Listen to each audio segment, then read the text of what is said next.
Goodbye, Mr. Chips is a novella about the life of a school teacher. Mr. Chipping. Written by English writer James Hilton and first published by Hodder and Stoughton in October 1934.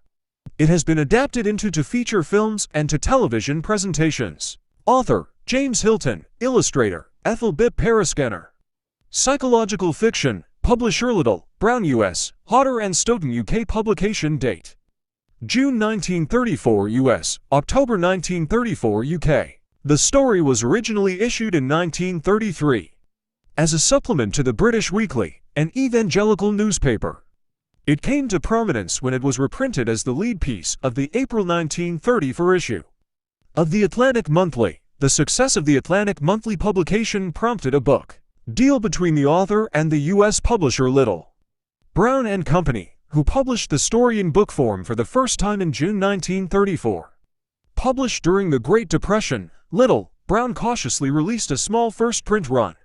Public demand for more was immediate and Little, Brown went into an almost immediate reprinting the same month. Public demand remained strong, and Little, Brown continued to reprint the book in cautious lots for many months, with at least 2 reprintings per month. The first British edition went to press in October 1934. The publishers were Hodder and Stoughton, who had observed the success of the book in the United States, and they released a much larger first print run.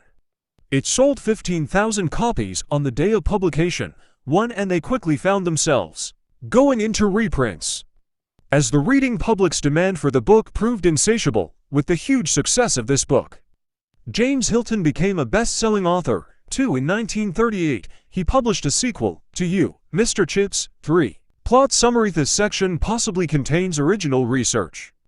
July 2021. The novella tells the story of a beloved school teacher, Mr. Chipping, and his long tenure at Brookfield School, a fictional minor British boys' public boarding school located in the fictional village of Brookfield in the Fenlands.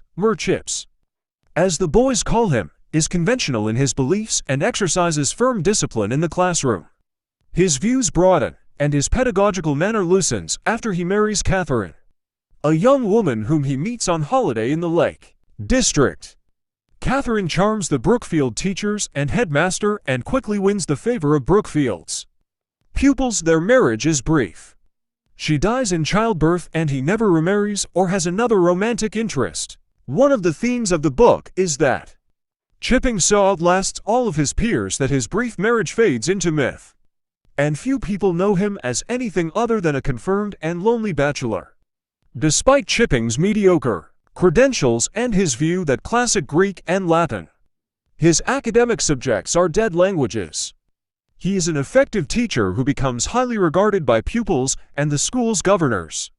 He has become a well-worn institution. In his later years, he develops an arch sense of humor that pleases everyone. However, he also becomes somewhat of an anachronism, with an antiquated pronunciation, and is pitied for his isolation. On his deathbed, he talks of the fulfillment he felt as a teacher of boys. Inspiration setting for Goodbye, Mr. Chips is probably based on the Leys School, Cambridge, where James Hilton was a pupil 1915–18. Hilton is reported to have said that the inspiration for the protagonist, Mr. Chips, came from many sources, including his father, who was the headmaster of Chapel End School. Mr. Chips is also likely to have been based on W. H. Balgarny, a master at the Leys, 1900–30, who was in charge of the Leys Fortnightly, in which Hilton's first short stories and essays were published. Over the years, Old Boys wrote to Geoffrey Howden, a master at the Leys and a historian of the school, confirming the links between Chipping and Balgarny, who eventually died at Porthmag at the age of 82.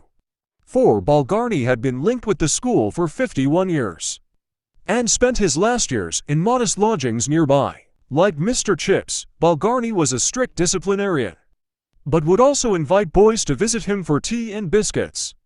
Hilton wrote upon Balgarny's death that Balgarny was, I suppose, the chief model for my story. When I read so many other stories about public school life, I am struck by the fact that I suffered no such purgatory as their authors apparently did. And much of this miracle was due to Balgarny. 5. The mutton chop side whiskers of one of the masters at the Lays earned him the nickname Chops, a likely inspiration for Mr. Chip's name in Hilton's final novel, Time and Time Again, 1953. Protagonist Charles Anderson bears clear biographical similarities to Hilton himself. Citation needed. Early in the novel, Anderson briefly reminisces about attending Brookfield and knowing Chips. Adaptations. Radio.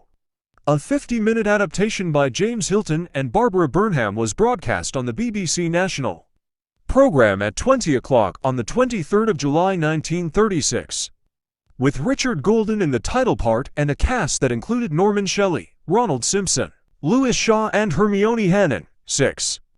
There was a repeat broadcast the following evening. A radio adaptation by the Lux Radio Theatre starring Laurence Olivier and Edna Best, and presented by Cecil B. DeMille, was first broadcast on the 20th of November 1939. A radio adaptation by Hallmark Playhouse starring Ronald Colman was broadcast on the 16th of September 1948. Jean Holloway wrote the adaptation. De Engelbach was the producer and director, and James Hilton was the host. 10. 11. A second version, told from the point of view of Mrs. Chips as portrayed by Deborah Kerr, was broadcast on the 1st of February 1951. Whitfield Connor was Mr. Chips. Leonard St. Clair wrote the adaptation. Bill Gaye was the producer and director, and James Hilton was again the host. A radio adaptation by the NBC University Theatre was broadcast on the 9th of July 1949. Agnes Eckhart wrote the adaptation, and Andrew C. Love was the director. Theatre. Barbara Burnham adapted the book for a stage production in 3 acts, which was first performed at the Shaftesbury Theatre on the 23rd of September 1938, with Leslie Banks as Mr. Chips and Constance Cummings as his wife Catherine. 15. It ran for over 100 performances. 16. Until the 14th of January 1939. 17. A stage musical based on the original novel, but using most of the Leslie Bricusse vocal score of the 1969 film, was mounted at the Chichester Festival and opened on the 11th of August 1982.